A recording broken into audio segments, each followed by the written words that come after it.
Another misconception about sales is that people buy based on emotion, which there is truth to that, and it varies a lot per industry, right? For example, car sales are very emotional type of sales. House sales, unless you're buying a house to make money, it's probably a very emotional sale. So for things that don't actually give you a return on investment, I would say, yeah, those are more emotional based sales, but they still need some logic with it. And whereas if you're in an industry like me, in marketing, it is more of a logical based sale. So I've been listening to a lot of sales advice, and again, it depends on your industry. And I realized that it depends, number one, what you're selling. And I think even regardless of what you're selling, you do need to show some facts, some data of what you are selling, because if you sell someone purely an emotion, where it has been done to me by someone got me all hyped up, I purchased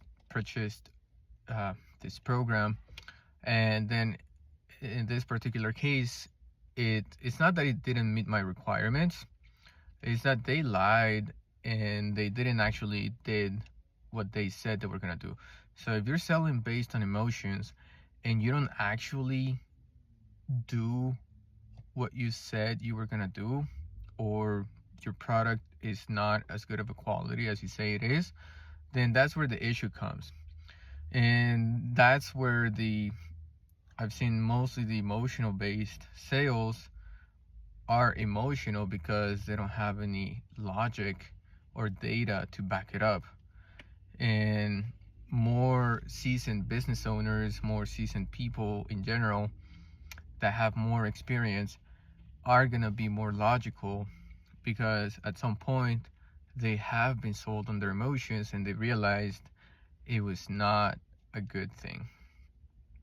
So I really believe using more logic and being more straightforward, right?